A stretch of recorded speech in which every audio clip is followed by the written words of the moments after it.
ರಾಜ್ಯ ಕಾಂಗ್ರೆಸ್ ನಾಯಕತ್ವ ಬದಲಾವಣೆಯ ಹಗ್ಗ ಜಗ್ಗಾಟ ಆಗ್ತಾ ಇದೆ. ಜನವರಿ 29ಕ್ಕೆ ಇನ್ನು ಸಿಎಂ ಡಿಸಿಎಂ ಅವರಿಗೆ ಹೈಕಮಾಂಡ್ ಬುಲಾವ್ ನೀಡಿದೆ. ರಾಜ್ಯ ಕಾಂಗ್ರೆಸ್ ನಾಯಕತ್ವ ಬದಲಾವಣೆಯ ಹಗ್ಗ ಜಗ್ಗಾಟ ಇನ್ನೂ ಕೂಡ ಮುಗಿದಿಲ್ಲ. ಜನವರಿ 29ಕ್ಕೆ ಸಿಎಂ ಡಿಸಿಎಂ ಅವರಿಗೆ ಹೈಕಮಾಂಡ್ ಬುಲಾವನ್ನ ನೀಡಿದೆ. ಪವರ್ ಟಿವಿಯಲ್ಲಿ ಈ ಕ್ಷಣದ ಬಿಗ್ ಎಕ್ಸ್ಕ್ಲೂಸಿವ್ ಸ್ಟೋರಿ. ಜನವರಿ 29ಕ್ಕೆ ರಾಜ್ಯದಲ್ಲಿ ನಾಯಕತ್ವ ಬದಲಾವಣೆ ಫಿಕ್ಸ್ ಆಗುತ್ತಾ? ಜನವರಿ ಕ್ರಾಂತಿ ಆಗುತ್ತಾ? ಹೋಗ್ಲಿ, ಭಾರಿ ಕುತೂಹಲಕ್ಕೆ ಕಾರಣವಾಗ್ತಾ ಇದೆ ಹೈಕಮಾಂಡ್ನ ಈ ಒಂದು ನಡೆ. ರಾಜ್ಯ ಕಾಂಗ್ರೆಸ್ನಲ್ಲಿ ನಾಯಕತ್ವ ಬದಲಾವಣೆಯ ಹಗ್ಗ ಜಗ್ಗಾಟ ಆಗ್ತಾ ಇದೆ. ಇನ್ನು ಕೂಡ ಅದು ಮುಗೀತಾನೇ ಇಲ್ಲ. ಅಕ್ಟೋಬರ್, ನವೆಂಬರ್, ಡಿಸೆಂಬರ್ ಅಂತ ಎಲ್ಲ ಮಂತನ್ನು ನೋಡಿದ್ದಾಯ್ತು. ಈಗ ಜನವರಿಯಲ್ಲಿ ಏನಾದರೂ ಕ್ರಾಂತಿ ಆಗಬಹುದಾ? ಜನವರಿ 29ಕ್ಕೆ ರಾಜ್ಯದಲ್ಲಿ ನಾಯಕತ್ವ ಬದಲಾವಣೆ ಹಾಕಿದ್ರೆ, ಫಿಕ್ಸ್ ಹಾಕಿದ್ರೆ ಭಾರಿ ಕುತೂಹಲಕ್ಕೆ ಕಾರಣವಾಗ್ತಾ ಇದೆ ಹೈಕಮಾಂಡ್ನ ನಡೆ. ಯಾಕೆ ಕರೆಸ್ಕೊಳ್ತಾ ಇದ್ದಾರೆ? ಈಗ ಇದು ಯಾಕೆ ಈ ಮಂತ್ ಕರೆಸ್ಕೊಳ್ತಾ ಇದ್ದಾರೆ? ಈಗಲಾದರೂ ಕೂಡ ಅದಕ್ಕೊಂದು ಫುಲ್ ಸ್ಟಾಪ್ ಅಂತ ಇಡುತ್ತಾ? ಜನವರಿ 29 ಅಂದರೆ ಇದೇ ತಿಂಗಳು ಡಿಸಿಎಂ ಜೊತೆಗೆ ಸಿಎಂ ಅವ್ರಿಗೆ ಹೈಕಮಾಂಡ್ ಬುಲಾವನ್ನ ಕೊಟ್ಟಿದೆ. ಪವರ್ ಟಿವಿಯಲ್ಲಿ ಈ ಕ್ಷಣದ ಬಿಗ್ ಎಕ್ಸ್ಕ್ಲೂಸಿವ್ ಸ್ಟೋರಿ ಇದು. ರಾಜ್ಯದಲ್ಲಿ 29ಕ್ಕೆ ಏನಾದರೂ ನಾಯಕತ್ವ ಬದಲಾವಣೆಯ ಸುಳಿವು ಸಿಗುತ್ತಾ ಅಥವಾ ಫಿಕ್ಸ್ ಆಗುತ್ತಾ? ಅವತ್ತೇ ಅನೌನ್ಸ್ ಮಾಡ್ತಾರಾ? ಗೊತ್ತಿಲ್ಲ ಏನಾಗುತ್ತೆ ಅಂತ. ಸೊ ಏನೋ ಒಂದಿಷ್ಟು ಆಗುವಂತಹ ಸಾಧ್ಯತೆಗಳು ಇದೆ. ಜನವರಿ 29ಕ್ಕೆ ಇಬ್ಬರನ್ನು ಕೂಡ ಕರೆಸ್ಕೊಳ್ತಾ ಇದ್ದಾರೆ ಮಾತುಕತೆ ಅಂತಂದ್ರೆ. ಅದರಲ್ಲೂ ಕೂಡ ಈಗ DK ಶಿ ಅವರು ಬೇರೆ ಮೊನ್ನೆ ಹೋಗ್ಬಿಟ್ಟು ಬೇರೆ ಬಂದಿದ್ದಾರೆ. ಅವರು ರಾಹುಲ್ ಗಾಂಧಿ ಅವರ ಭೇಟಿಗೆ ಅಂತ ಹೇಳಿ ಅಲ್ಲೇ 3 ದಿನ ತಂಗಿದ್ರು ಅವರು ಕೂಡ, DK ಶಿ ಅವರು. ಸೊ ಏನಾದರೂ ಆಗಿರುವಂತಹ ಚಾನ್ಸಸ್ಗಳು ಕೂಡ ಇದೆ. ಜೊತೆಗೆ ರಾಹುಲ್ ಗಾಂಧಿ ಅವರು ಕರ್ನಾಟಕಕ್ಕೆ ಬಂದರೂ ಕೂಡ ಬಿಡೋದಿಲ್ಲ. ಅಲ್ಲಿ ಹೋಗಿ ಕೂಡ ಮೀಟ್ ಮಾಡ್ತಾರೆ, ಮಾತನಾಡ್ತಾರೆ. ಇಲ್ಲ, ಅವರನ್ನೇ ಮೀಟ್ ಮಾಡಬೇಕು ಅಂತ ದೆಹಲಿಗೆ ಹೋಗ್ತಾರೆ. ಬಹಳಷ್ಟು ಸರ್ಕಸ್ಸನ್ನು ಮಾಡ್ತಾ ಇರುವಂತಹ ಕಾರಣವಾಗಿ ಇಬ್ಬರನ್ನು ಕೂಡ ಕರೆದು ಕೂರಿಸಿ ಮಾತನಾಡುವಂತಹ ಸಾಧ್ಯತೆಗಳು ಕೂಡ ಇದೆ. ಇದೇ ತಿಂಗಳಲ್ಲಿ ಕೂಡ ಎಲ್ಲವೂ ಕೂಡ ಚೇಂಜಸ್ ಆಗುವಂತಹ ಸಾಧ್ಯತೆಗಳು ಕೂಡ ಕಾಣಿಸ್ತಾ ಇದೆ. ನೋಡೋಣ, ಅದು ಚೇಂಜಸ್ ಆಗುತ್ತಾ ಅಥವಾ ಇದೇ ರೀತಿಯಾಗಿ ಕಂಟಿನ್ಯೂ ಮಾಡ್ಕೊಂಡು ಹೋಗಿ ಅನ್ನುವಂತಹ ಸಲಹೆಗಳನ್ನು ಕೂಡ ಮಾಡ್ತಾರಾ? ಕಾದು ನೋಡಬೇಕಾಗಿದೆ. ಇಬ್ಬರನ್ನು ನೋಡಿ, ಸಿಎಂ ಮತ್ತು ಡಿಸಿಎಂ ಇಬ್ಬರಿಗೂ ಕೂಡ ಬುಲಾವ್ ಕೊಟ್ಟಿದ್ದಾರೆ. ಜನವರಿ 29ನೇ ತಾರೀಕು ಬರಬೇಕು ನೀವು, ಮಾತುಕತೆ ಇದೆ ಅಂತ ಹೇಳಿ ಇಬ್ಬರನ್ನು ಕೂಡ ಕರೆದಿದ್ದಾರಂತೆ. ಸೊ ನೋಡೋಣ, ಜನವರಿ 29ಕ್ಕೆ ಏನೆಲ್ಲ ಮಾತುಕತೆಗಳಾಗುತ್ತೆ, ಯಾವೆಲ್ಲ ನಿರ್ಧಾರಕ್ಕೆ ಬರ್ತಾರೆ ಅಥವಾ ಯಾವ ವಿಚಾರ ಸಂಬಂಧವಾಗಿ ಅವರು ಮಾತುಕತೆಯನ್ನು ನಡೆಸಿದ್ದಾರೆ. ಅದರಲ್ಲೂ ಕೂಡ DK ಶಿ ಅವರು ಯಾವಾಗ ಹೋದರೂ ಕೂಡ ಅವರು ಒಂದೇ ಪ್ರಶ್ನೆ ಇರೋದು ಅವ್ರದ್ದು, ಯಾವಾಗ ಯಾವಾಗ ಯಾವಾಗ, ಚೇರ್ ಯಾವಾಗ, ಅಷ್ಟೇ ಅವರು ಕೇಳುವಂತಹ ಪ್ರಶ್ನೆ.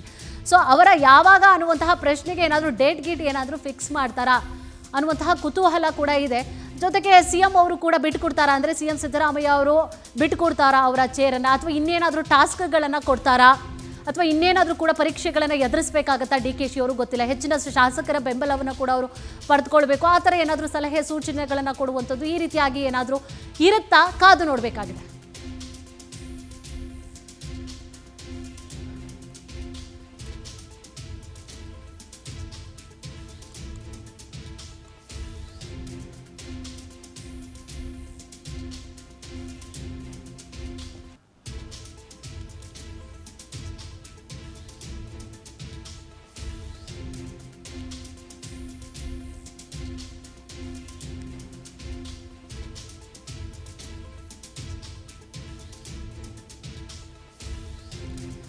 ಪವರ್ ಟಿವಿಯಲ್ಲಿ ಈ ಕ್ಷಣದ ಎಕ್ಸ್ಕ್ಲೂಸಿವ್ ಸ್ಟೋರಿ ಇದು. ಜನವರಿ 29ಕ್ಕೆ ರಾಜ್ಯದಲ್ಲಿ ಎಲ್ಲವೂ ಕೂಡ ಚೇಂಜಸ್ ಆಗುವಂತಹ ಚಾನ್ಸಸ್ ಇದೆ. ರಾಜ್ಯ ಸರ್ಕಾರದಲ್ಲಿ ಭಾರಿ ಕುತೂಹಲಕ್ಕೆ ಕಾರಣವಾಗ್ತಾ ಇದೆ ಹೈಕಮಾಂಡ್ನ ಈ ಒಂದು ನಡೆ. ರಾಜ್ಯ ಕಾಂಗ್ರೆಸ್ನಲ್ಲಿ ನಾಯಕತ್ವ ಬದಲಾವಣೆಯ ಹಗ್ಗ ಜಗ್ಗಾಟ ಏನು ಆಗ್ತಾ ಇದೆ, ಇಷ್ಟು ದಿನಗಳ ಕಾಲ ಆಗ್ತಾ ಇದೆಯಲ್ಲ, ಅದಕ್ಕೆ ಒಂದು ಫುಲ್ ಸ್ಟಾಪ್ ಸಿಗುವಂತಹ ಸಾಧ್ಯತೆಗಳ ಲಕ್ಷಣಗಳು ಕೂಡ ಕಾಣಿಸ್ತಾ ಇದೆ.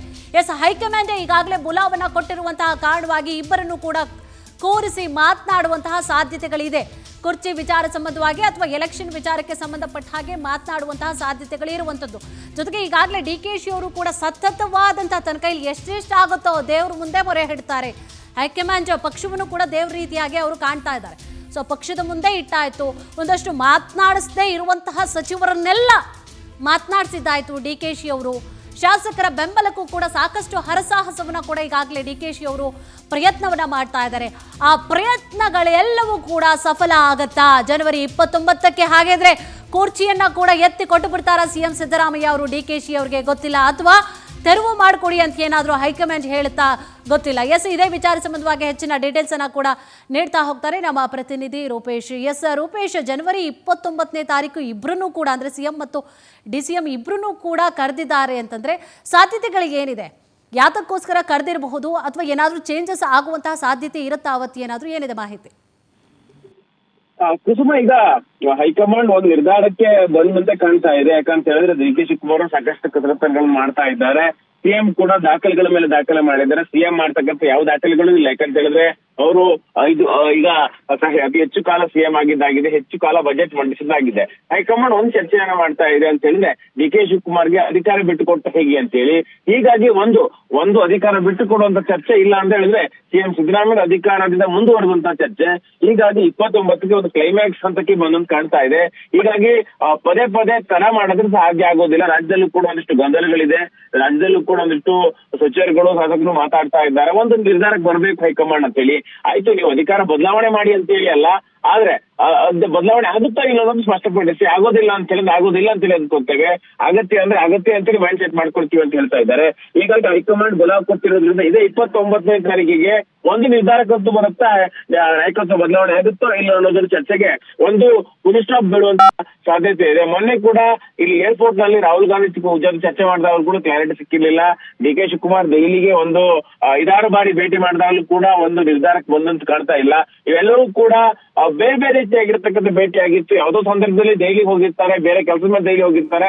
ಈ ಸಂದರ್ಭದಲ್ಲಿ ಭೇಟಿ ಆಗಿದ್ದು ಇದೀಗ ಹೈಕಮಾಂಡೇ ಕರೆದಿರೋದ್ರಿಂದ ಒಂದು ನಿರ್ಧಾರಕ್ಕಂತೂ ಬರಬಹುದು ಕುಸುಮ.